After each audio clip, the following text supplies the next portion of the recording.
Welcome to the session. Topic of this session is mutually exclusive alternatives and entirely different project. We use different techniques to select the best project out of available different alternatives. There are undiscounted techniques, there are discounting techniques, and we also know how to select the best project in the condition when there is a chance of uncertainty, the some parameters of the cost and benefit, there is a chance to vary in the future. So, in that condition we use the sensitivity analysis, and there is another conditions where we have the instances of mutually exclusive alternatives or entirely different project, where we can select only one project, only one project design we can select. The resources, the conditions allow to select only one project or only one project design. So, in this session basically we are going to discuss how to take decision, how to select the best options if there is instances of mutually exclusive alternatives are there. And also at the end of this session basically we will be also discussing some of the issues in the project analysis, such as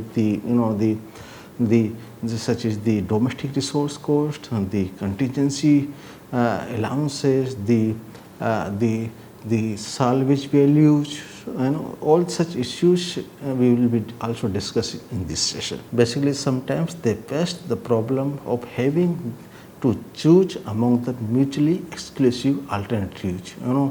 They have to select the only one project design options, or they have to select only one whole project. If in such question or in mutually exclusive alternative options, if one option is chosen, the other cannot be undertaken. So like the examples are in the development of in the surface irrigation or not tube well irrigation, we can say, or river development upstream rather than the downstreams, or the plants in alternative locations, but the plants serving the same limited market. So, there is no need to go for different location because there is a limited market is available. So, only one location is sufficient to have the planting. So, there is we have to select only one options. There is no other way to go for second project or second option. So, such type of situation arises before the analyst. So, how to take? So, there are some issues are there, like project design issues, where we have to go for only one options. Like in case of scales of project, when we adopt one size of project precludes the implementing a similar project of another size. So, either we select the small size project or big size project, but there is an option of selecting one size.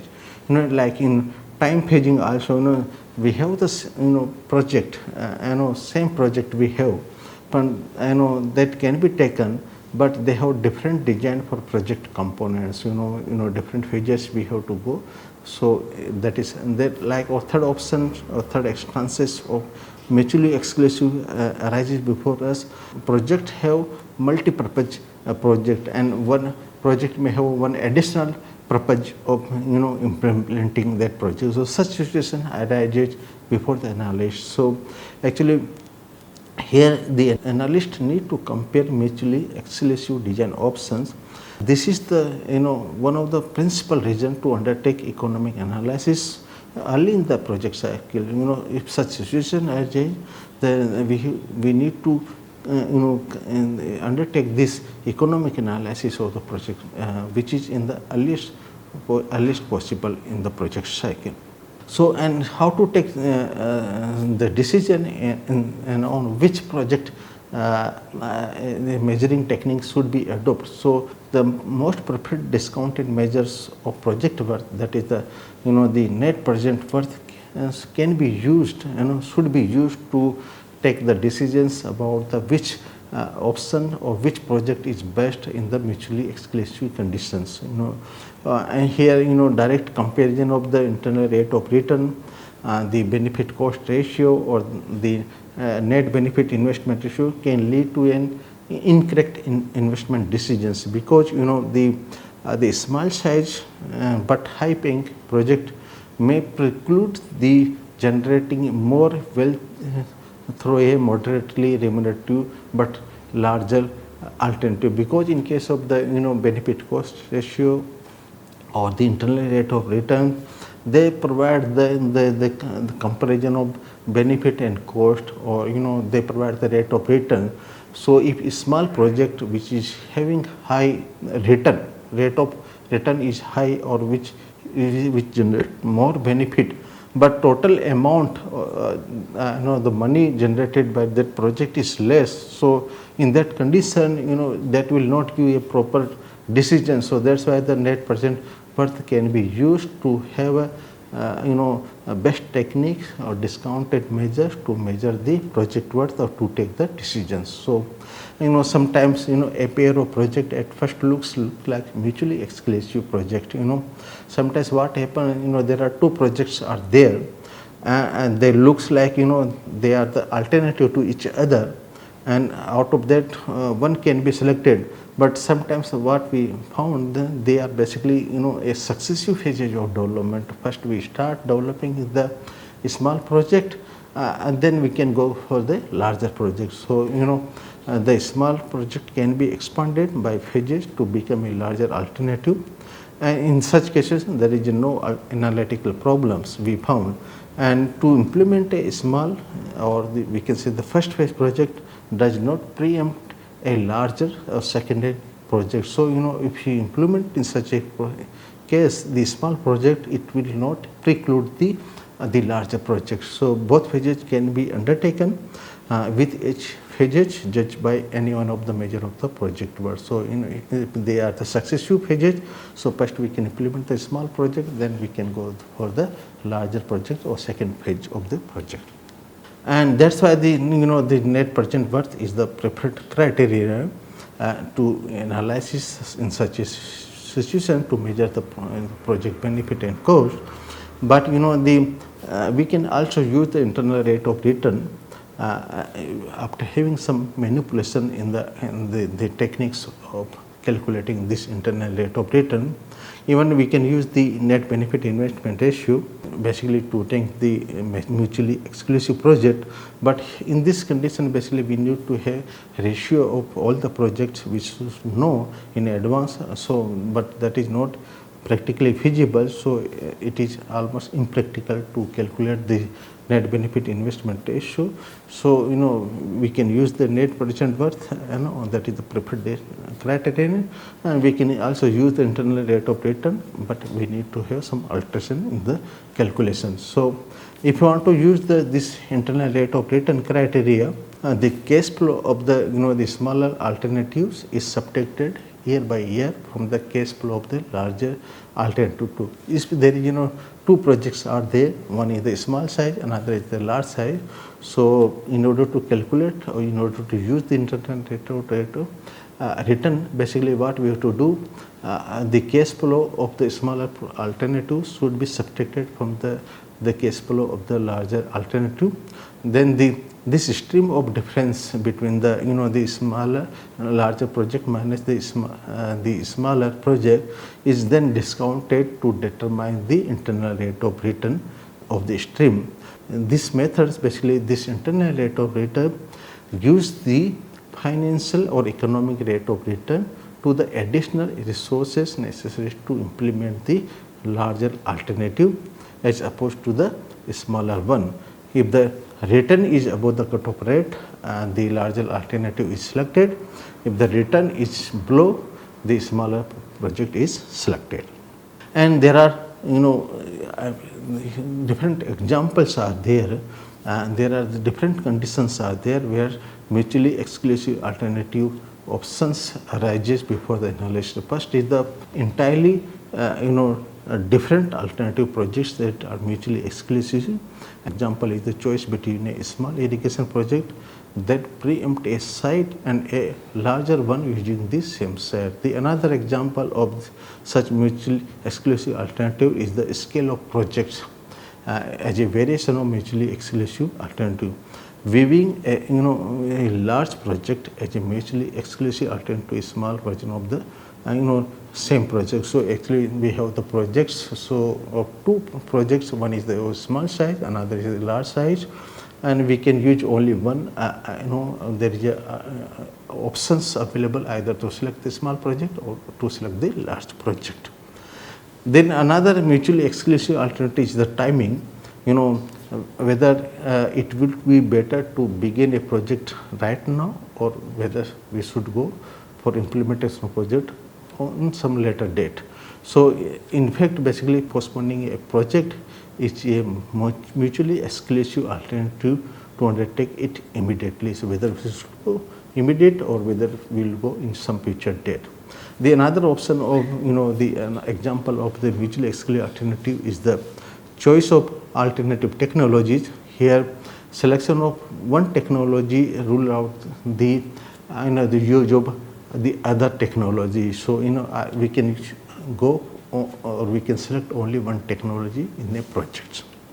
And then the another instances of the mutually exclusive alternative is the additional purpose in a multi-purpose project. Like if we have the river basin of project to control flood and generate hydropower, and there is a similar another project which include one additional purpose, that is like we can say irrigation purpose. So in such a case, mutually exclusive alternative to same project without the irrigation project. So here in the first project, river basin project, which have two objectives and control flood and also to generate hydropower, but there is another project which have one additional purpose, that is the irrigation purpose. So here there is a two exclusive, we can implement only one project. So here we have to take the decision based on our selection criteria. Then we have entirely different projects, like the mutually exclusive alternative project of entirely different natures we have. Like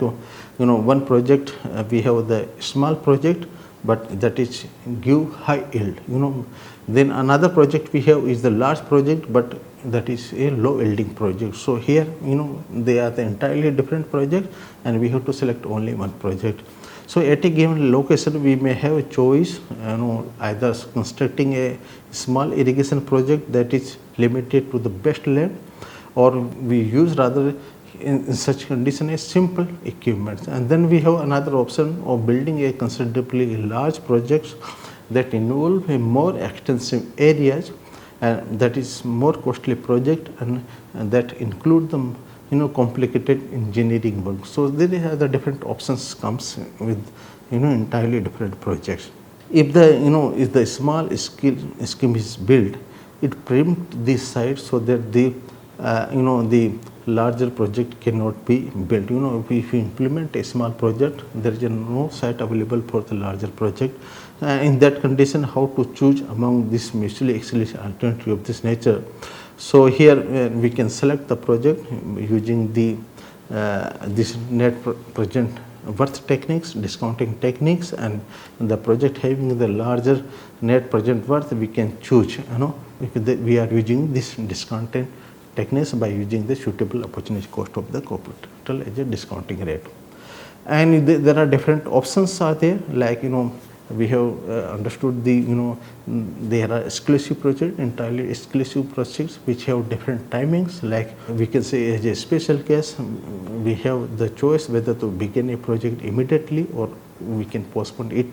So from analytical point of view, the same project begin today or at some future time may consider as a two in different mutually exclusive projects.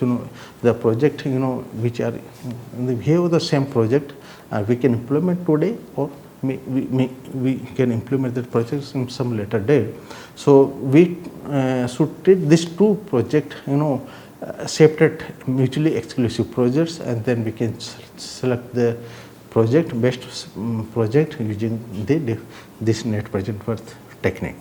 And when we have the option to select the between the technologies, if there is a there are technological alternatives available and which give the same results when we design a project, choice of one technology precludes the use of the another technology. We can choose only one technology. In that condition, the criteria will be that project or that technology we should use which have the lower present worth of the cost, because the both the technologies giving the same returns, same benefits. So we have to select the one technology which is available at the lower cost. So but if they are having different time profile, one technology give return for 5 years, another technology give return for 10 years, or one technology that can be implemented within 1 year, or another technology can be implemented in 2 years. So if they have the different time profiles, then choosing of alternative will depend on the opportunity cost of the capital. And in case of additional purpose or in the multi-purpose project, the problem of mutually exclusive alternative rises in multiple purpose projects. And a project design that include one group of purpose is a mutually exclusive alternative to the another project design that include a different group of purpose. And like we have in the rural development project or river basin development projects, so there may be different purposes, or there are some additional purposes can be added up with such type of projects. So while selecting the one project, we have to give thorough consideration on different objectives or purposes of the project. And now we will move to the different situations or different considerations while using the project analysis, and while conducting this project analysis, and we have to give a consideration on the contingency allowances and the project which have the considerable elements of construction. In the earlier years, the engineer often give some contingency allowances in the project budget. There are two types of contingency allowances. One is the physical contingency, another is the contingency allowances to reflect the relative price changes in the cost of the project. So basically this contingency, they are the real cost in both financial and economic analysis, and we should include this contingency, particularly the physical contingency, into the project account even when in the analyst is working on the constant prices. He is calculating the cost and benefit on the constant prices. Even then we need to give this physical contingency in the project account. And then replacement cost is another important aspect while analyzing the project's cost and benefit. And many agriculture projects, basically they require investment that have different lifetime. Example here is the pump irrigation scheme. In case of setting or establishing this pump irrigation in a farm, the earthwork or the pump platform may be lasted for 25 years to 50 years, but the pump themselves may have a life of only 7 to 15 years. So in such condition, in the analysis, we have to make the allowances for the replacement of the pump during the life of the project. So if the project life is of 50 years and the project life is of only the pump life is 10 years, so 5 times in the project life we have to change the pump set. So that's why we have to make the proper provision about this cost of the pump. So this cost of pump changing the pump set after 10 years, that is called as a replacement cost. Then residual value is another important concept which we have always use in the project analysis. Basically at the end of the project there may be some residual or terminal value of the assets which we have created in the project. So the capital asset will not have been all used in a course of the project period, and there is always some residual assets.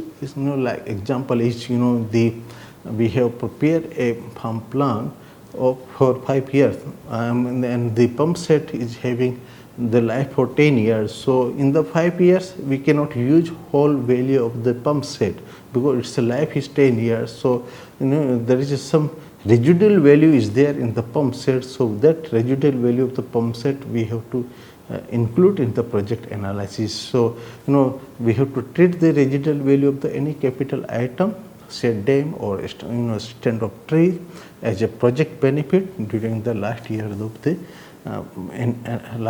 the analysis period. Then domestic resource cost is another important consideration, and in the countries where there are balance of payment problems are there, and where there is a import substitution or export promotion is an important objective of projects or any development activity or in any entrepreneurial activities, and where it is useful to estimate the cost in the domestic currency required to earn a unit of foreign exchange through a proposed project. So the example is when we have the objective to reduce the import from the other country, and we are producing to fulfill the requirement of our domestic demand. So we are saving some the foreign exchange, and in order to saving some that foreign exchange, we are incurring some cost of production. So we have to compare this cost of production, domestic production, with the saving we are making out of the import. So that is very important consideration, and it's very useful. Like example here in preparing an oil palm project in which export and or avoidance of vegetable oil import is an important objective. And another example is in the evaluating a fertilizer plant intended to reduce or avoid future increase in the import. So if we are establishing setting up a new fertilizer plant with have intention to reduce the fertilizer imports. So in such condition we need to give a proper consideration on the domestic resource concept in a project analysis. So in that condition, basically when we have the project analysis, it is not enough to just earn or save the foreign exchange. Actually we need to analyze the cost of saving the foreign exchange. So how much cost we are incurring in a project to save the foreign exchange, this is important consideration in the project analysis. Especially this judgment must be made about whether the cost is too high. So if you are suppose we are saving 100 unit of the dollar by reducing the import. So to save this $100 of dollar, we are incorporating some cost in the project. So we have to compare this to save the $100 from the import. If we are increasing the cost of $150 in the domestic production system, so there is no need to incorporate this $150 money in the domestic production to save the $100 import from the foreign country. So it is very important consideration. So actually this domestic resource cost basically express the cost of earning or saving a unit of the foreign exchange as a domestic resource cost, and then we made a comparison with the official exchange rate and then various pseudo prices for foreign exchange, and such a comparison is one of the basis for evaluating the project which involve the foreign exchange or foreign trade which have the project objective to save the foreign exchange. And now we can sum up the session that there are situations of mutually exclusive projects in the, if there are just these situations of mutually exclusive projects are there, we can undertake only one project, and for selection among them we use the discounting technique, that is the net present worth or we can use also the internal rate of return with some modification. We need to have to analysis to give the proper results, and there are different entirely different projects are there which are like based on the scale of the projects or based on the time of implementation, based on the additional purposes added to the project objective, or based on the selection of the technologies. And we need to have proper analysis while selecting the the best project. And there are some issues which need to be given proper considerations, like the replacement cost, the residual value concept, the domestic resource cost. So all these are very important considerations we need to give in the project analysis for proper selection of the best project. With this, I thank you.